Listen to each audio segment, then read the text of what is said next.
Hi, I'm Scott Hancock, staff to JLARC. We reviewed the objective and results of 7 medical cannabis tax preferences. The legislative auditor concluded the preferences provide tax relief to patients and cooperatives.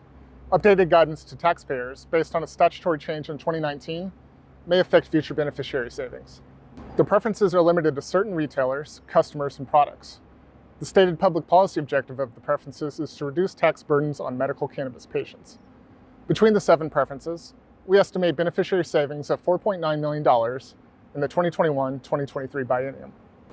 Medically endorsed retailers register patients and their caregivers into the patient database, issue recognition cards, and make tax-exempt sales to eligible patients. 6 of the 7 preferences require access to a medically endorsed retailer. In fiscal year 2020, 275 of Washington's 510 retailers had medical endorsements, and 205 of them made exempt sales to patients. Recognition cards were issued by 188 retailers in 29 counties last year. The availability of these retailers may limit use of the preferences.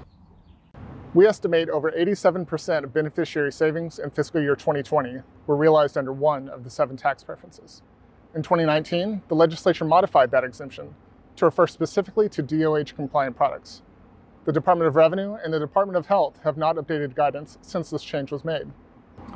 About $7,000 of beneficiary savings in fiscal year 2020, or less than 1%, were from purchases of DOH-compliant products.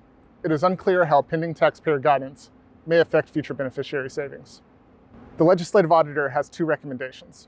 First, that the legislature continue the preferences because they provide tax relief to medical cannabis patients. And second, that the Department of Revenue and the Department of Health should update guidance to reflect statutory changes passed by the legislature in 2019. To learn more, please check out our website for the full report.